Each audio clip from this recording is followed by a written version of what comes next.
Et si choisir ton futur métier était un voyage fun et interactif?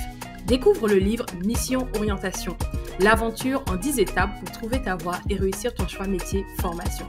Vous êtes élève, étudiant, parent, enseignant, éducateur. Dans une démarche de reconversion professionnelle, procurez-vous Mission Orientation sur edukia.com/mission orientation, Amazon Monde et dans les librairies de France en Côte d'Ivoire. Embarquement immédiat.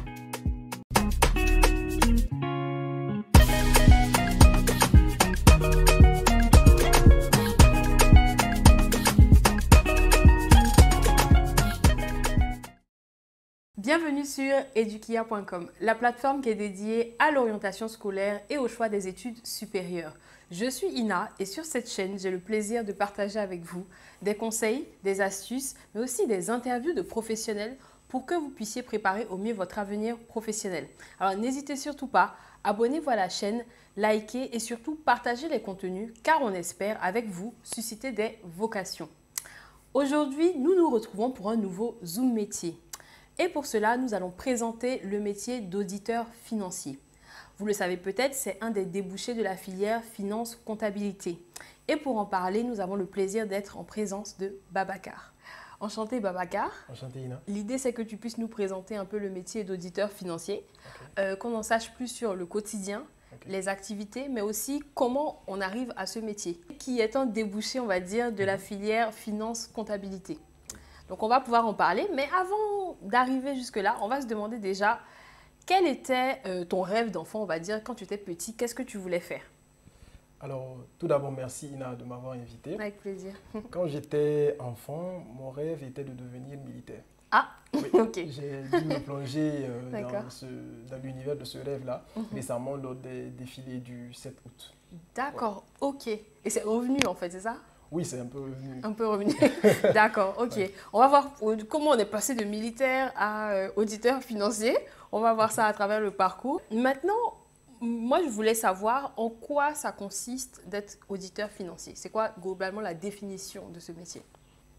Alors, le rôle de l'auditeur financier, c'est de donner une assurance raisonnable que les états financiers préparés par une entité ne comportent pas d'anomalies significatives. D'accord. En clair, l'auditeur, à la fin de l'année, il est amené à émettre une opinion sur la santé financière d'une entreprise.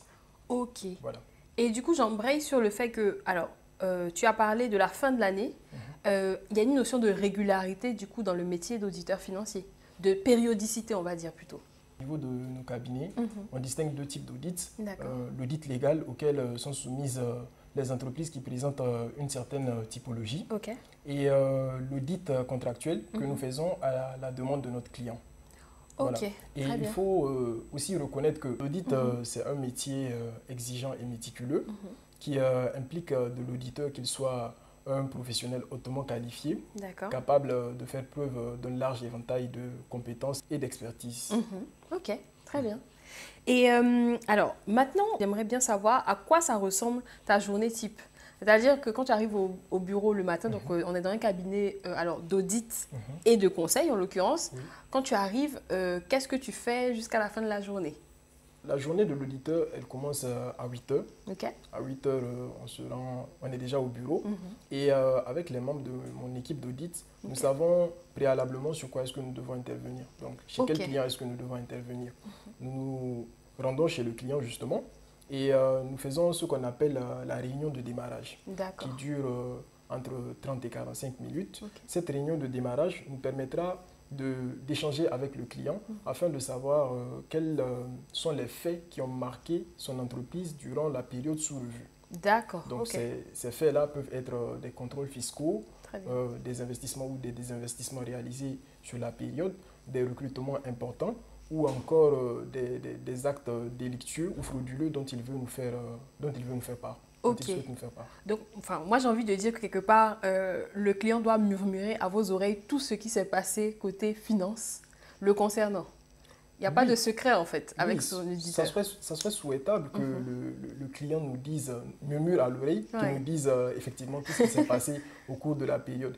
Sinon, s'il ne nous le dit pas, je pense qu'au cours de notre audit, nous pourrions être à même de découvrir cela. D'accord, ok. Donc en fait, même si on veut garder quelque chose de secret avec l'auditeur financier, on est sûr que vous allez en fait, on va dire, trouver, on va dire, cette information.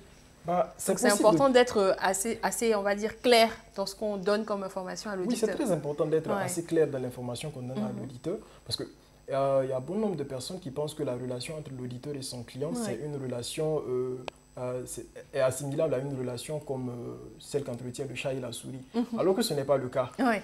L'auditeur, lui, il vient pour aider l'entreprise.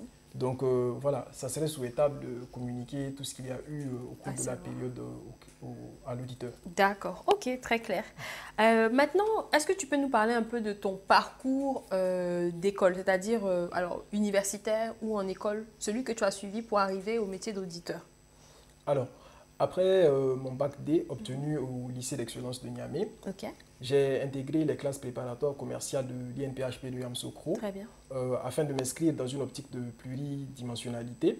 Et en classe préparatoire, on étudiait les mathématiques, l'économie, la comptabilité, la géopolitique et l'anglais business, entre autres. Donc, après 2 années de cours intensifs par vocation pour les métiers de la finance, j'ai choisi l'SKE Business School et plus précisément le cycle ingénieur des études comptables supérieures, qui est d'ailleurs une voie royale pour les métiers de l'expertise comptable. Donc, au sein des ECS, on étudiait des disciplines telles que le contrôle de gestion, la comptabilité, l'analyse financière, la fiscalité, le droit et toute une panoplie de disciplines se rapportant au métier se rapportant à la gestion d'entreprise de façon globale. Ok. Et c'est bien que tu nous aies précisé un peu les différents, parce que quelque part, tu nous as précisé les autres branches, analyse financière, mais aussi contrôle de gestion, ou bien pure comptabilité, pourquoi pas, qu'on peut choisir de faire en mode un peu spécialisation après avoir suivi cette branche, on va dire, générale. En effet. Ok, très bien. Maintenant, on veut savoir, selon toi, quelles sont les qualités et les compétences dont fait preuve un bon auditeur, ou en tout cas quelqu'un qui veut bien réussir dans l'audit?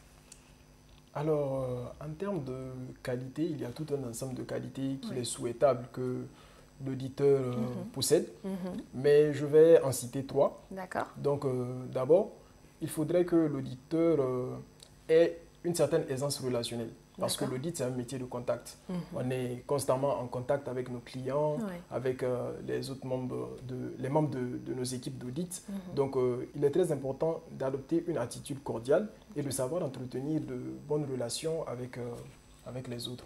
Deuxièmement, je vais parler de la discipline parce que c'est la discipline qui permet d'être méticuleusement organisé afin de respecter strictement les délais qui nous sont imposés pour la réalisation de nos différentes tâches. Troisièmement, je trouve qu'il est indispensable pour l'auditeur d'être curieux parce que c'est cette curiosité qui lui permettra d'aller à la découverte du business model de son client, des marchés sur lesquels il opère, des tenants et des aboutissants des processus que son client utilise. Donc, ça, ce sont les compétences que j'estime qu'un bon auditeur doit avoir normalement. Il faut savoir que l'audit s'avère être un carrefour où se rencontre un ensemble de compétences et de disciplines. Alors, il est important, il est utile et nécessaire d'avoir des fondamentaux solides en comptabilité, en analyse financière, en fiscalité et en droit des sociétés. Cependant, ce sont des compétences qui pourront être affinées et perfectionnées au cabinet au fur et à mesure que l'auditeur réalisera des missions. Effectivement, ok. Et j'allais aussi parler de tout ce qui est, alors moi j'appelle ça des grades, ou en tout cas des niveaux. Donc je ne sais pas si tu peux nous donner un peu les différents niveaux hiérarchiques et l'évolution qui est possible quand on commence en tant qu'auditeur junior, jusqu'où on peut arriver. Le cabinet, la philosophie du cabinet, c'est d'évoluer de façon pyramidale. On commence à la base et petit à petit, on gravit les échelons jusqu'au sommet. À la base, on commence en tant que stagiaire pré-emploi. Après, après l'étape du stagiaire pré-emploi, on est confirmé pour devenir auditeur assistant. D'accord. Donc, chez nous, on parle de A1, assistant 1. Ensuite, on passe à 2, donc le grade d'assistant 2. Après cela, on passe au grade de senior. Le grade de senior se fait en 2 années, senior 1, senior 2. Après cela, on passe au grade d'assistant manager. Après assistant manager, on passe à manager. Après manager, du coup, quel grade tu as? Après manager, tu as le grade de senior manager, d'accord, directeur et enfin associé. Ok, d'accord. En plus du parcours pyramidal que tu m'as décrit pour devenir associé, on peut aussi choisir, on va dire, de sortir un peu du rang et puis d'aller en interne, n'est-ce pas? Oui, oui. Effectivement, il y a cette possibilité-là, au détriment de poursuivre sa carrière pour le grade d'associé. Oui. Au lieu de poursuivre son ascension ou sa carrière en audit, en cabinet, l'on peut bifurquer à un certain moment pour aller en entreprise. Et donc, dans ce cas-là, la personne pourra prétendre à des postes de contrôleur de gestion, de contrôleur interne, d'auditeur interne, ou même de directeur administratif et financier. Ok, et c'est bien parce que ce que tu viens de dire nous apporte une nuance entre l'auditeur, alors financier, nous on est externe là, donc c'est toi qui as des missions de ton cabinet que tu vas faire auprès des clients. Maintenant, on peut aussi aller en interne, comme on a dit, dans une entreprise et là être auditeur interne de cette entreprise. Effectivement. Voilà, ok, très clair. Alors, maintenant, quels sont les avantages que toi tu as identifiés concernant ton métier?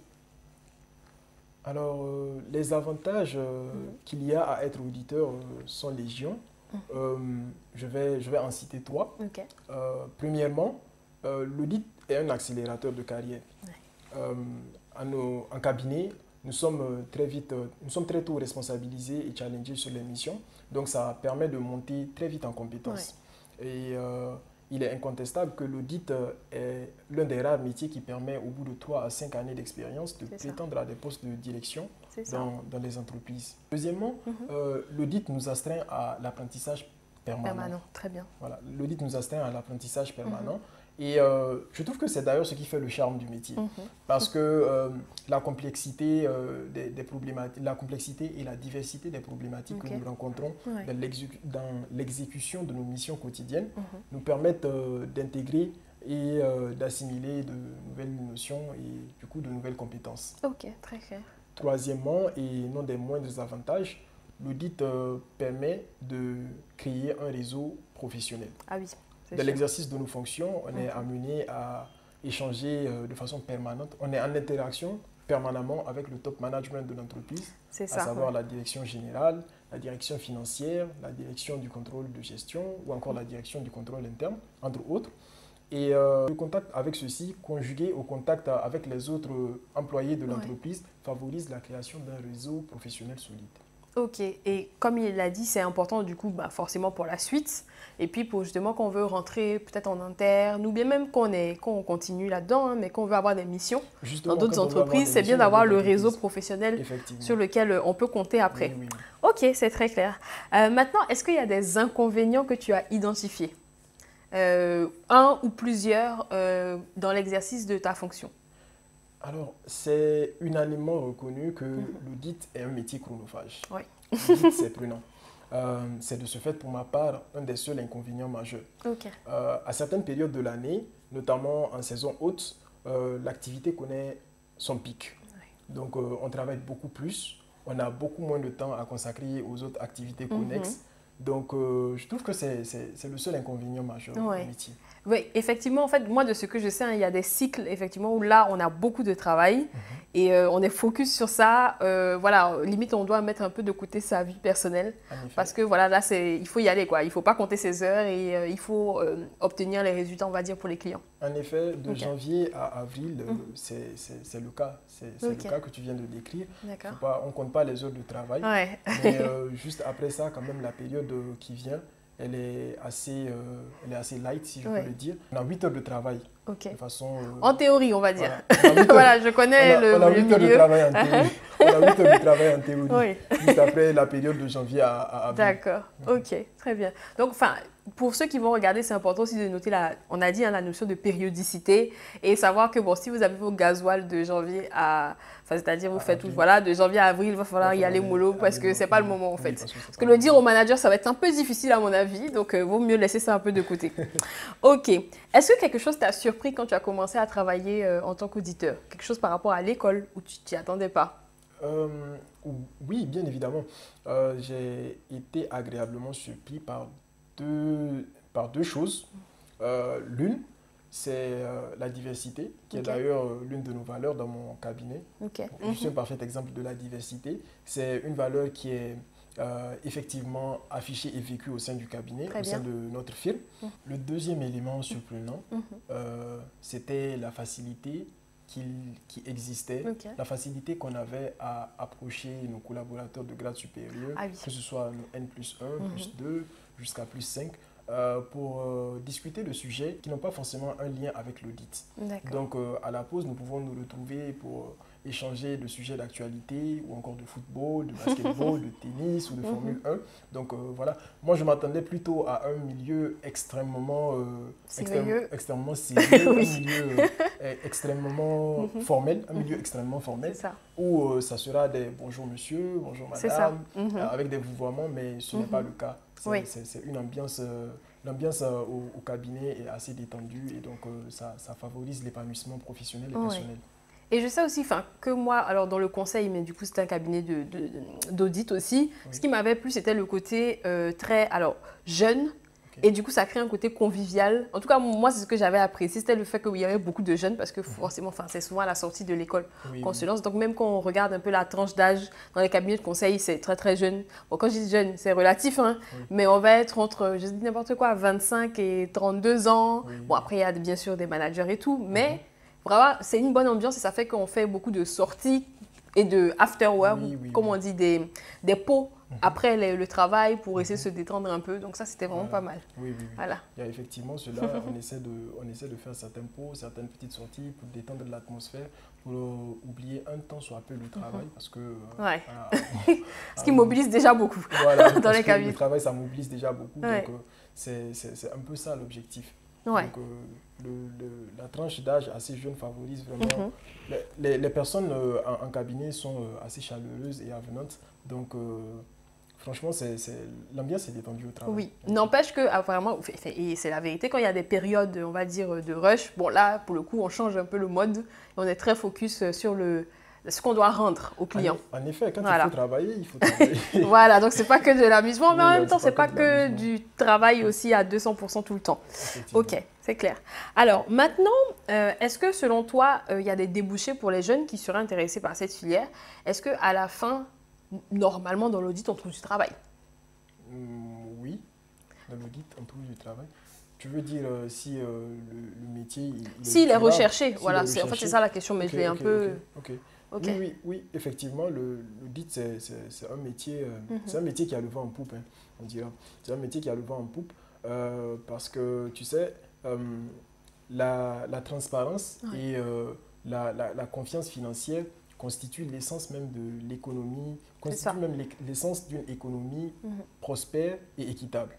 Donc, l'auditeur dans cet écosystème joue un rôle très important parce que c'est justement lui qui apporte cette transparence et cette confiance financière-là pour le compte de toutes les parties prenantes.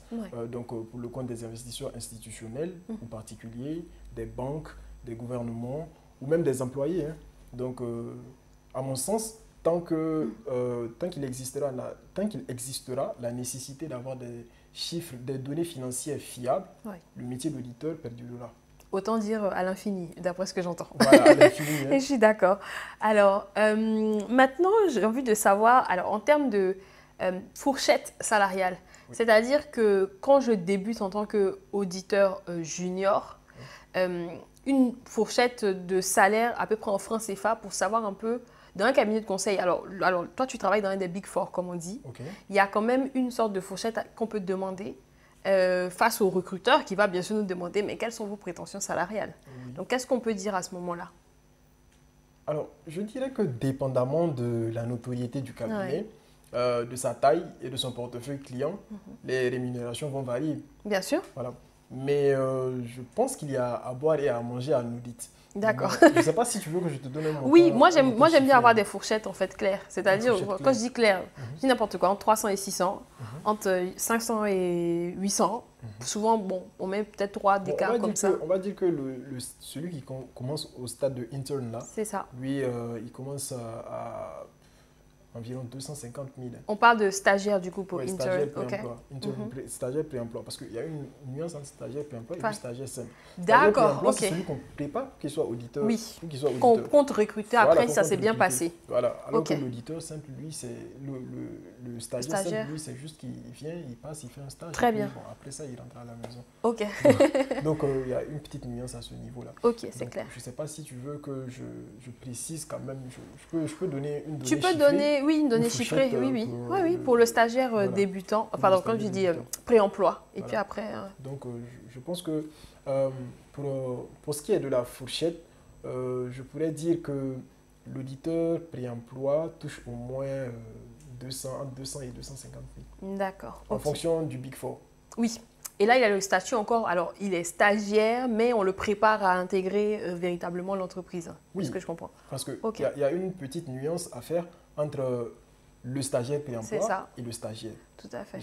C'est vraiment un passage, on va dire, pour tester le métier. Et l'autre se prépare vraiment à intégrer vos équipes. À intégrer les équipes et, Très clair. Et à gravir les échelons au sein du cabinet. Ok.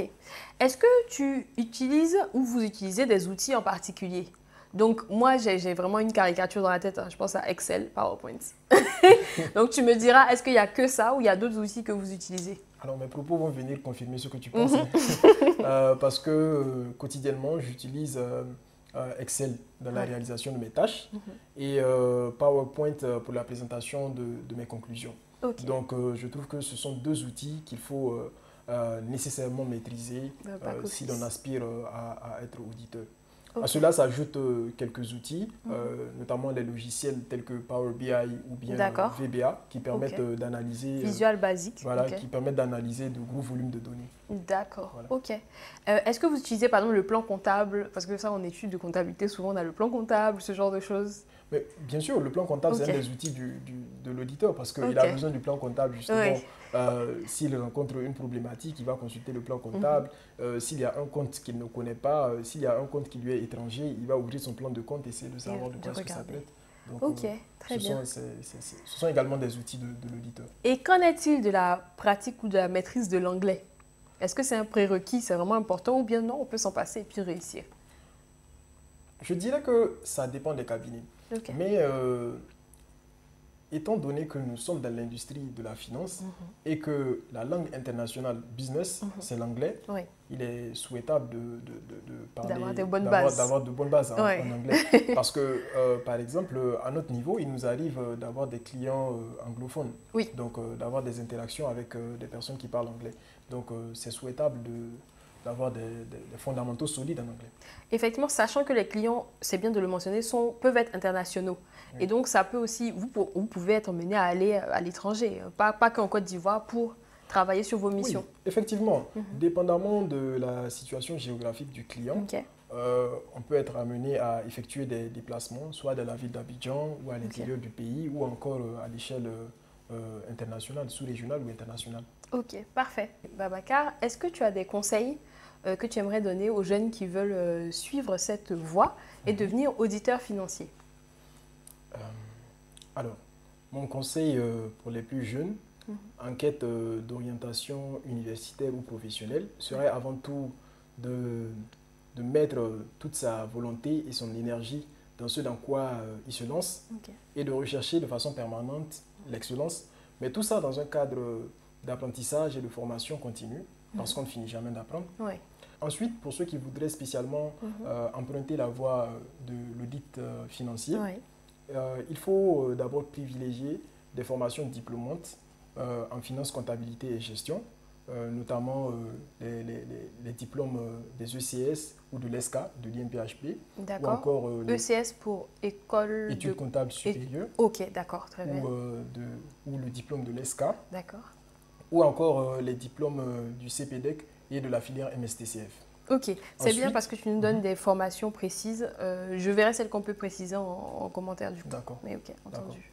Ensuite, il faut conjuguer les compétences techniques obtenues au cours de ces formations-là aux qualités que nous avons citées tantôt. Oui, afin de se faire remarquer, que ce soit lors d'un processus de recrutement ou encore lors d'un échange avec un professionnel du métier. Ok, parfait. En tout cas, merci beaucoup pour tout ce que tu viens de partager. Notamment le fait que moi, je tiens à être claire là-dessus, c'est le fait que, ok, je fais comptabilité et finance. Et l'audit est clairement une voie, entre guillemets, royale. Oui. Et comme tu l'as dit, c'est aussi un accélérateur de carrière qui est intéressant, important. C'est toujours le cas. C'était le cas il y a quelques années, c'est encore le cas. Donc, il faut y aller, surtout si les chiffres, bien sûr, vous n'en avez pas peur. Si vous êtes rigoureux, si vous avez aussi le côté responsable, parce que voilà, vous engagez aussi la responsabilité des deux entreprises. Donc, c'est vraiment des voies qui s'ouvrent à vous. Donc, n'hésitez pas à vous engager dans celle-ci. Voilà. Comme moi, je suis sûre que vous comprenez maintenant en quoi consiste le métier d'auditeur financier. Et pour cela, on dit merci à Babacar. Car maintenant, nous savons de quoi est fait son quotidien, mais aussi la filière et le parcours qu'il faut faire pour arriver à l'exercer. Donc n'hésitez surtout pas, pour susciter des vocations et surtout si vous connaissez des jeunes qui pourraient être intéressés, à partager la vidéo et aussi à vous abonner à la chaîne pour recevoir tous nos nouveaux contenus. En attendant, moi je vous dis à très bientôt sur edukia.com.